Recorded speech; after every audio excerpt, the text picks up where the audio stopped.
상쾌한 아침 원주에서 출발합니다.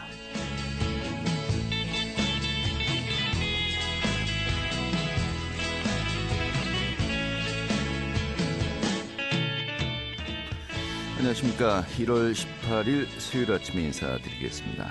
상쾌한 아침 원주에서 출발합니다. 진행의 한태호입니다. 오늘은 추위가 다소 누그러지겠습니다. 한낮에 영상 2도까지 오르면서 사흘 만에 영상권을 회복하겠다고 하는데요. 하지만 최근에 내렸던 눈이 얼어붙어서 빙판길이 된 곳이 많죠. 미끄럼 사고 주의하셔야겠습니다. 내일도 기온이 4도까지 오르면서 추위가 잠시 주춤하겠습니다만은 이 밤사이 또 중부지방에 비나 눈이 내린 뒤에 날이 다시 추워지겠다고 하죠. 설 연휴가 시작되는 토요일 다시 또 영하 10도 안팎의 한파가 찾아온다고 하니까요. 이동하실 때 좀 참고하셔야겠습니다. 오늘 준비한 소식 살펴보도록 하죠. 원주시청 공무원노동조합이 이 거대 기득권 노조 괴롭힘 방지법의 입법을 촉구하는 기자회견을 열었습니다. 그 내용 함께 알아보도록 하겠고요. 또 원주시와 원주 소비자 모임이 설 명절을 맞아서 전통시장 장보기 캠페인을 실시합니다. 그 준비 상황 좀 살펴보도록 하겠습니다. 또 학성동 옛 법원 인근에 위치했죠. 학성 갤러리에서 제1회 학성 갤러리 마켓을 개최합니다. 다양한 부대 행사도 열린다고 하는데요. 그 소식도 살펴보도록 하죠. 1월 18일 수요일 상쾌한 아침 원주에서 출발하겠습니다.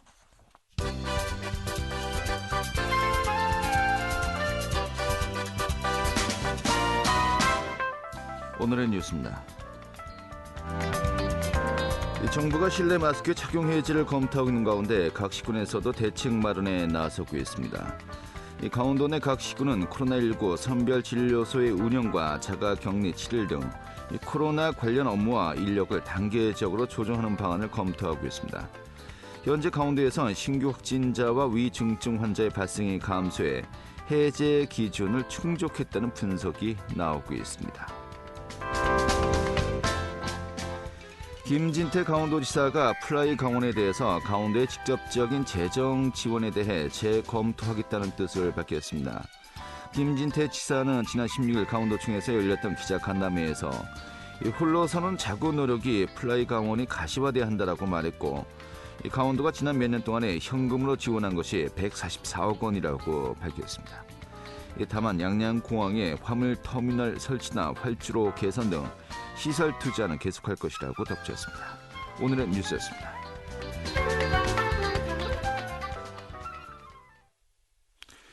네, 원주시청 공무원노동조합이 지난주죠. 이 거대 기득권 노조 괴롭힘 방지법을 촉구하는 기자회견을 열었습니다. 사실 민노총 산하 전국 공무원노동조합으로부터 탈퇴하면서 각종 소송과 또 고소에 좀 계속되고 있는데요. 접하고 있는데요. 이 정상적인 노조 활동을 위협받고 있다고 하는 것이겠죠. 자, 오늘 원공노 원주시 공무원노동조합의 문성호 사무국장 연결해서요. 좀 전반적인 내용 살펴보도록 하겠습니다. 사무국장님. 예, 안녕하십니까. 네, 반갑습니다. 오늘 화내지 않고 잘 진행하겠습니다. 예, 원주시청 공무원노동조합 문성호 사무국장입니다. 알겠습니다. 예, 제가 화가 날 것 같은데요. 예. 그 거대 기득권 노조 괴롭힘 방지법 네. 지난주 이제 국회에서 이 법안의 통과를 이제 촉구를 했습니다. 네. 현재 뭐 입법이 된 상태인가요? 아니, 입법이 된 발의가 된 상태인가요? 예. 아니요. 저희는 일단 저희 관련된 내용들을 입법 제안서는 전달을 했고요. 네. 그때 이제 기자회견 할 때 이제 그 국민의힘 하태경 의원께서 저희와 동일한 내용의 민주노총 탈퇴 방지 금지법을 발의를 하시고 그날 저희랑 같이 기자회견을 하게 되었습니다. 아하. 예, 현재 이제 첫 단추를 꼈다고 생각하시면 됩니다. 하태경 의원이 비슷한 내용으로 이제 발의를 했는데 이게 그 원공노와 직접적인 연관은 없던 거였습니까? 아니요, 연관이 있죠. 당연히 저희 사례를 보시면서 이제 이런 법을 갖다 발의하신 거고요. 예. 거의 이제 맥락은 거의 저 이름만 다르지 내용은 다 동일합니다. 알겠습니다. 그러면은 관련 법안이 이제 발의가 된 상태다 이렇게 봐도 되겠군요. 예, 발의됐죠. 예, 그래요. 자, 거대 기득권 노조 괴롭힘 방지법 한마디로 민노총이나 한국노총 같은 이 상위 이 기구가 이 하위 그 단위 노동조합의 여러 가지 활동들을 제약하지 못하게 해달라. 큰 틀에서 이런 내용 아니겠습니까? 맞습니다. 좀 어떻게 나온 사안입니까? 예, 저희가 이제 그냥 거대 기득권 노조라고 다 하나로 통일되는 그 단어로 말씀드릴게요. 거대 기득권 노조의 밑에 보면 이제 지부나 지회 등에서 이제 조합원의 선택으로 그런 거대 기득권 노조 탈퇴 관련 절차를 진행하는 노조 집행부에 대한 그런 제명, 그리고 탈퇴 과정을 거친 노조에 대해서는 무작위한 소송과 고소를 통해 해당 노조 집행부 및 조합원들이 정상적인 노동조합 활동을 방해하는 일련의 행위를 금지할 필요성이 대두되었기 때문에 이 법을 갖다 저희가 입법을 요청하게 되었는데요. 네. 최근에 이제 대표적인 사례로 이런 거대 기득권 노조의 괴롭힘 관련해서는 저희 원공노뿐만 아니고 민노총을 탈퇴 시도한 포스코 지회 노조 간부들이 다 제명이 됐죠. 네. 어제 언론 기사를 보니까 이 제명된 간부들이 효력정지 가처분 신청을 갖다가 법원에 제출을 했더라고요. 네. 그리고 또 이미 그 민노총을 탈퇴한 한국은행, 금감원에 대한 소송 등을 들 수 있는데요. 저희 원공노는 이런 더 이상의 피해 노조를 막기 위해서 거대 기득권 노조 괴롭힘 방지법을 촉구하는 기자회견을 지난 12일 국회 소통관에서 진행했고요. 네. 기자회견을 기자회견한 이후에 그 환노위 그 위원들 사무실을 다 찾아가서 입법 제안서를 전달하는 활동도 펼쳤습니다. 네, 알겠습니다. 포스코 지회 같은 경우는 이거죠. 노조를 이제 민노총에서 탈퇴하려고 하니까. 네. 사실 그러면 이제 권한 있는 이들이 총회라든지 이제 소집을 해서 여러 절차를 밟아야 되지 않겠습니까? 네네. 그런데 책임 있는 자리에 있는 그 조합원들 다 탈퇴 제명시켜 버렸어요. 예. 저희도 사실은 권한이 없는 사람들이 되었기 때문에 그 이후에 행해지는 그 절차는 다 무효다. 뭐 이런 식으로 지금 민노총에서 주장하고 있는 것이 있고요. 그런 레파토리는 항상 이어져 왔던 내용이고요. 저희 같은 경우에도 이제 정말 운이 좋게 저희는 제명하기 전에 저희는 총회를 소집해서 이제 저희는 극적으로 탈출한 거고요. 정말 드라마틱하게 탈출하게 됐죠. 알겠습니다. 자, 뭐 조직 형태를 변경해서 독자 노조로 전환을 한 것인데 그 이후에 여러 가지 뭐 소송이라든지 이런 것들이 계속되고 있다는 거 아니겠습니까? 네네네. 지난 1년 6개월, 1년 반 정도 되었군요. 네. 2차례 가처분이 있었고 또 1심 재판에서 원공노가 이제 승소를 했습니다. 네네. 2심 재판 이제 항소가 이루어진 겁니까? 예, 저희가 작년 12월 15일 날 저희가 1심에서 이제 승소를 했는데 작년 12월 26일 날 바로 이제 전공노 측에서는 항소장을 법원에 제출했고요. 근데 이제 이거는 이제 좀 더 내용을 더 보시면 이 노조법이라는 게 있습니다. 노조법. 일반인들은 잘 모르시겠지만 저도 이런 상황이 벌어지기 전까지는 정확하게 몰랐는데 이건 내용을 보면 제16조 제1항 제8호에 보면 총회 의결을 거쳐서 노동조합의 조직 형태를 변경하는 것을 허용합니다.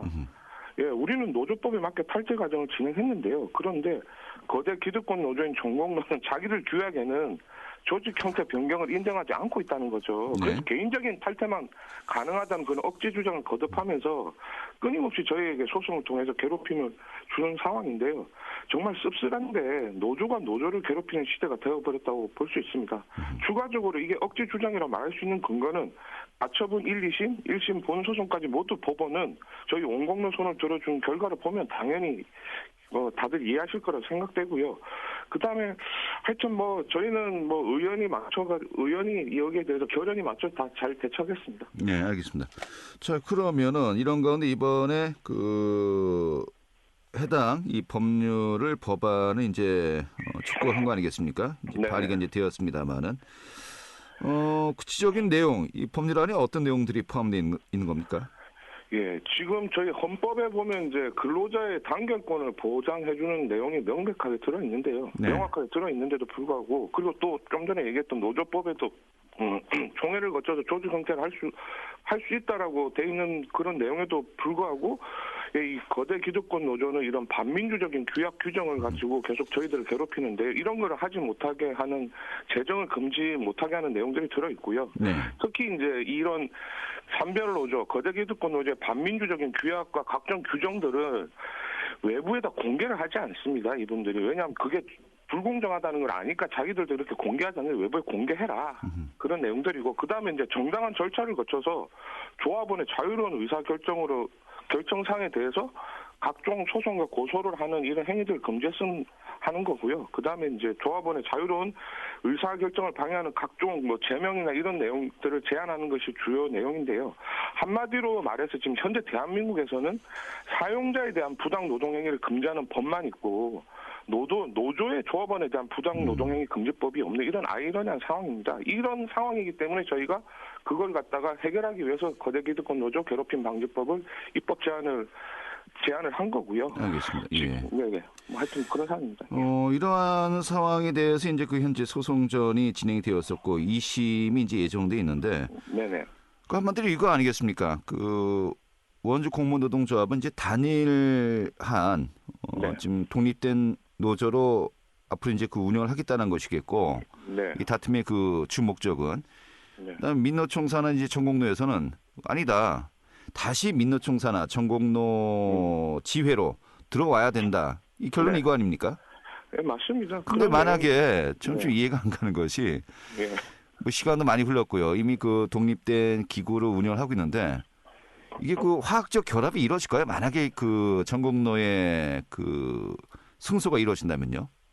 불가능하죠. 왜냐하면 저희는 또 다른 결의를 해서 원주시청 공무원 노동조합을 만들었지 않습니까? 네. 그래서 그때 당시에 총회 결의 무효에 대해서 결론이 만약에 진짜 뭐 정말 그쪽이 뭐 승소가 됐다고 하더라도 실효성이 없는 게 저희는 벌써 그 단계를 지나갔어요. 네. 그리고 지금 저희는 지금 1년 6개월 이상 진도를 쭉쭉 뺐는데 다시 처음으로 돌아갈 수는 없는 상황이죠. 그런데도 불구하고 이렇게 계속 물고 넘어지는 이유는 자기들 내부에서 저희의 지금 이 재판 결과를 유심히 보는 지부들이 되게 많을 거란 말입니다. 네. 내부적인 불만도 되게 많고. 실익은 없겠지만 일종의 본보기성으로 지금 이렇게 그럼요. 하는 것이 아니냐라고 이제 보고 있는 거군요.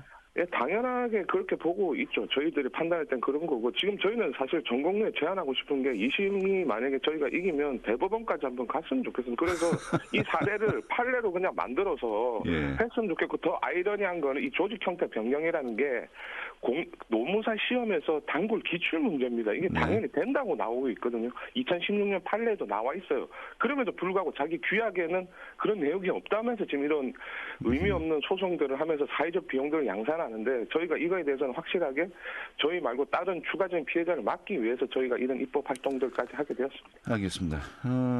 좀 앞으로 계획, 남은 일정 좀 어떤 것들이 있을까요?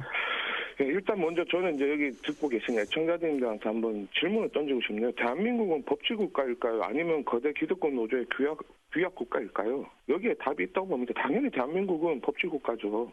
제 아무리 거대하고 기득권을 가진 노조라도 법과 질서 테두리 안에서 노동조합 활동해야 된다고 저는 생각하고요. 저들을 더 이상 방치해서는 안 된다고 생각합니다. 저들로 인해 고통받는 소수 약자 노조, 그리고 시민들이 무슨 잘못이 있습니까? 미래의 대한민국 노동자들에게 올곧은 노동조합의 모습을 보여줘야 할 때라고 생각하고요.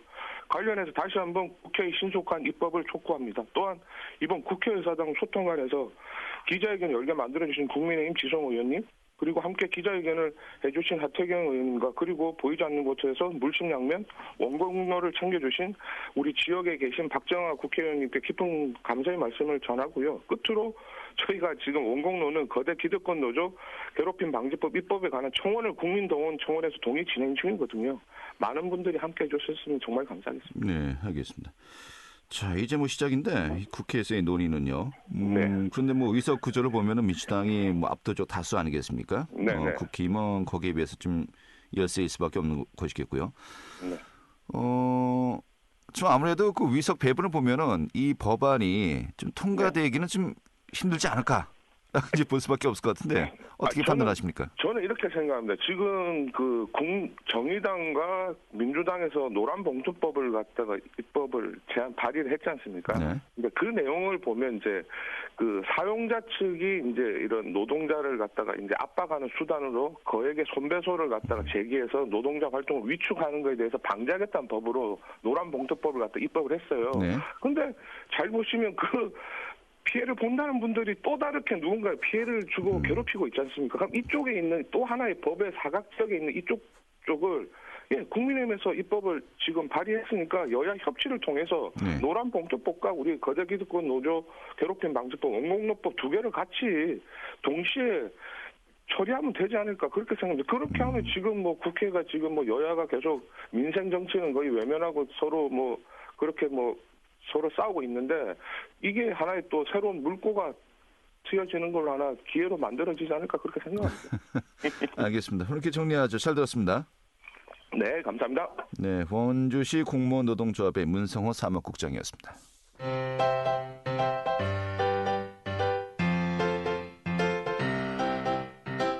KBS 원주방송국이 유튜브 다시 듣기 서비스를 실시합니다.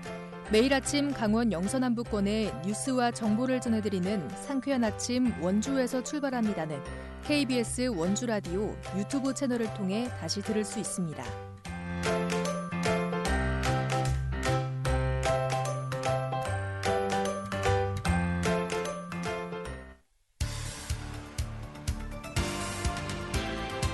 알찬 정보, 생생한 현장의 소식을 전해드립니다. 리포터 현장. 네, 원주시와 원주 소비자 모임이 내일이죠, 목요일 이 설 명절 물가 안정 및 전통시장 장보기 캠페인을 실시합니다. 또 설을 앞두고 장보기 좀 고민하시는 분들도 많이 계시겠습니다만 유용한 정보도 얻을 수 있을 것으로 보이는데요. 오늘 소개해드리겠습니다.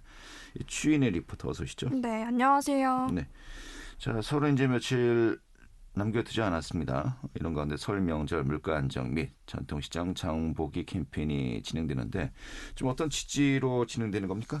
네, 명절 물가 안정 및 전통시장 장보기 캠페인은 2006년부터 17년째 진행 중인 캠페인인데요. 원주 지역의 설 상차림 성수품 물가 조사를 진행해서 시민들이 합리적으로 장을 볼 수 있도록 도움을 주고 있습니다. 캠페인 당일 물가 조사 결과를 바탕으로 전통시장과 대형마트의 업태별 그리고 상품의 품목별로 최저 가격과 평균 수준을 알 수 있는 리플렛을 만들어 제공하는데요. 실제로 물건을 사려고 하는 가게가 합리적인 가격인지 품목별로 잘 알고 계신 분들 많이 안 계실 텐데요. 이 물건의 평균 가격과 그리고 전통시장과 대형마트의 가격표를 가지고 있다면 어떤 항목은 어디서 사는 게 합리적인지 판단해서 알뜰한 장보기를 하는데 도움이 될 것 같습니다. 지역 차원에서 물가 조사를 진행하는 곳은 원주시가 거의 유일한데요. 강원도에서도 해마다 이 물가 조사 결과를 참고할 정도로 신뢰할 수 있는 정보로 시민들에게 큰 도움이 되고 있습니다. 이 정보가 담긴 리플렛과 함께 일회용 비닐봉투 대신 장바구니를 함께 제공하는데요. 코로나 이전에는 10분이면 준비된 것들이 전부 소진됐다고 합니다. 이번 캠페인은 목요일 1시 30분 중앙 전통시장에서 진행되는데요. 원주 소비자 시민 모임 조선정 사무국장에게 이야기 들어보겠습니다.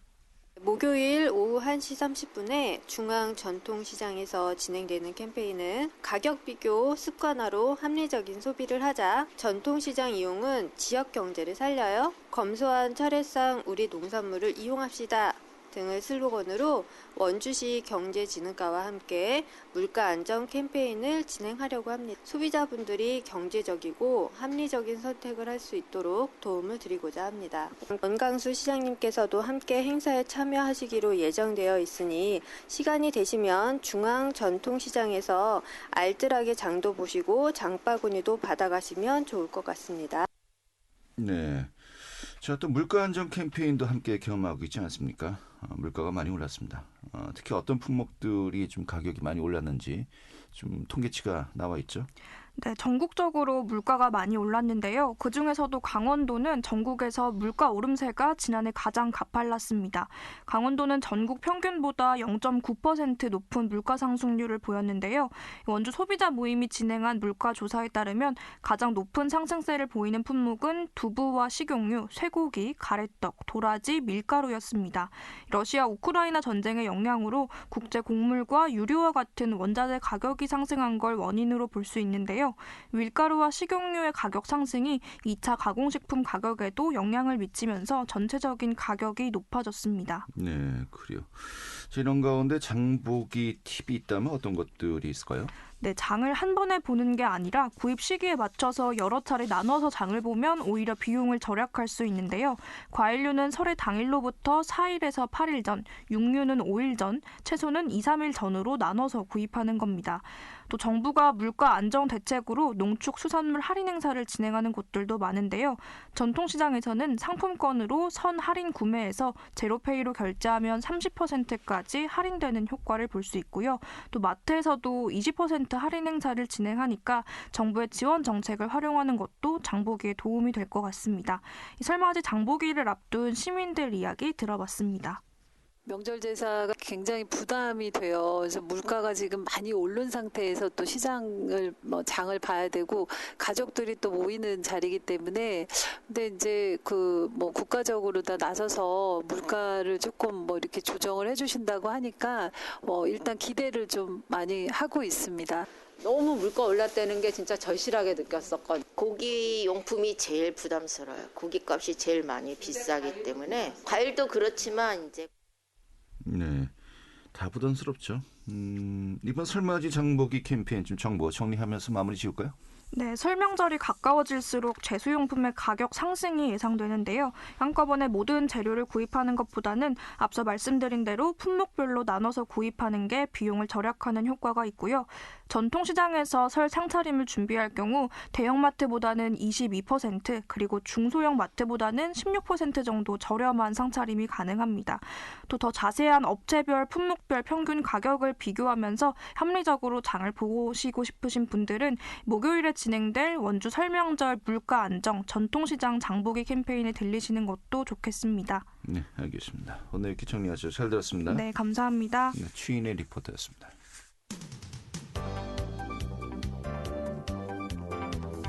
생생한 현장, 유익한 생활 정보를 전해드리겠습니다. KBS 원주 라디오 상쾌한 아침 원주에서 출발합니다를 함께하고 있습니다. 네, 지금 시각이 8시 52분이고요. KBS 원주방송국의 상쾌한 아침 원주에서 출발합니다. 함께하고 계십니다. 자, 원주 구도심에 위치해 있죠. 학성동 도시재생 현장 지원센터가요. 오늘 첫 번째 학성 갤러리 마켓을 운영한다고 합니다. 지금 그 내용 살펴보도록 하죠. 이 학성동 도시재생 현장 지원센터의 김은영 사무국장 연결하겠습니다. 여보세요. 안녕하세요. 네, 반갑습니다. 네. 자, 학성동 도시재생 현장 지원센터 먼저 좀 어떤 역할을 하는 곳인지 이 센터 이 소개부터 먼저 해주시죠. 네, 국토교통부의 도시재생 사업이 전국적으로 진행되고 있는데요. 학성동은 원주에서 제일 처음 도시재생 사업에 선정된 지역입니다. 2024년까지 사업이 진행되는데 공원과 커뮤니티 센터, 소방도로 등 기반시설에 대한 업무를 원주시 도시재생과에서 진행하고 학성동 도시재생 현장지원센터는 주민 역량 강화 교육, 행사 진행 등 다양한 프로그램을 통해 지역의 활기를 불어넣는 역할을 맡고 있습니다. 네, 그래요. 2024년도까지니까 이제 내년까지고 지금 네. 시간이 이제 별로 이렇게 많이 남지가 않았네요. 네. 예, 그러면은 이 학성동 그 역 앞에 이 주변 지역이 이제 중심적으로 이제 앞으로 그 재생을 하기 위해서 노력하는 지역 아니겠습니까? 힘해촌이라든지 뭐 이런 그 지역도 많이 있었습니다만은 현재 정비 작업은 어떻게 지금 진행되고 있습니까? 네, 공원과 소방도로 개설을 중심으로 사업이 진행되고 있고요. 학성공원이 지어지고 주민 커뮤니티 센터가 생기면 새로운 문화예술 중심지로 탈바꿈될 예정입니다. 네, 알겠습니다.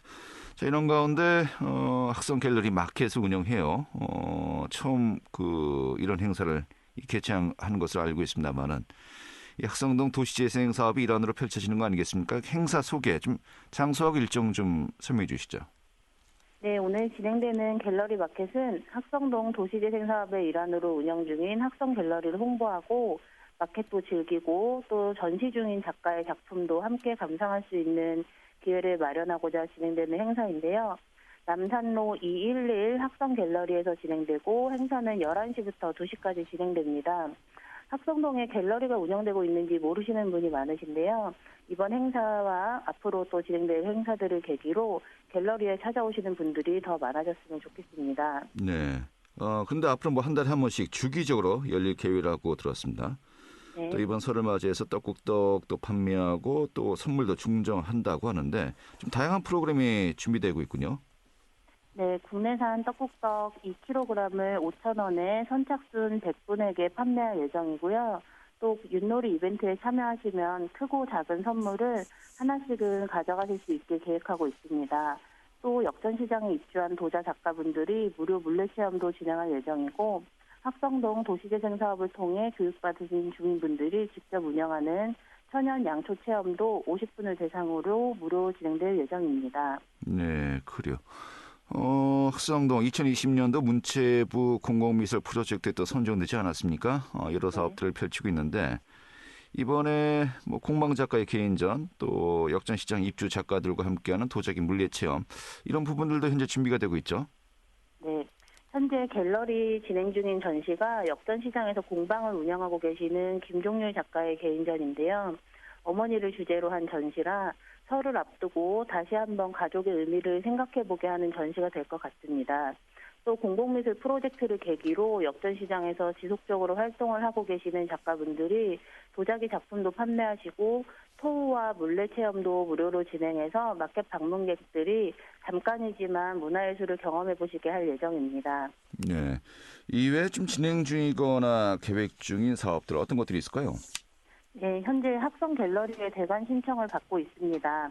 26일까지 신청 기간이니 전시를 해보고 싶으신 분들의 많은 지원을 기다리고 있고요. 또 학성동 역전시장에 입주한 도자 작가분들이 운영하는 도자 기초과정의 수강생도 접수를 받고 있습니다. 학성동 도시재생 사업은 문화가 테마인 만큼 학성 갤러리를 중심으로 다양한 문화예술 프로그램을 지속적으로 진행할 예정입니다. 네, 알겠습니다. 자, 마지막으로 초대 말씀 해주시면서 정리하도록 하죠. 네, 다양한 이벤트 외에도 학성동에 있는 카페에서 판매 중인 수제 디저트나 소상공인이 판매하고 계신 베트남 음식, 참깨 등 학성동에서 구매할 수 있는 다양한 상품을 마켓 할인 가격으로 판매할 예정입니다. 시간 내셔서 갤러리 관람도 하시고 마켓에서 물품도 구매하는 재미있는 시간 되셨으면 좋겠습니다. 네, 알겠습니다. 오늘 잘 들었습니다. 네, 학성동 도시재생현장지원센터의 김은영 사무국장이었고요. 1월 18일 수요일에 함께했던 상쾌한 아침 원제서 출발합니다. 오늘 소식은 여기까지입니다. 지금까지 기술의 한대희 구성의 문수위원이었고요. 저는 한태후였습니다. 내일 아침에 다시 뵙도록 하죠. 고맙습니다.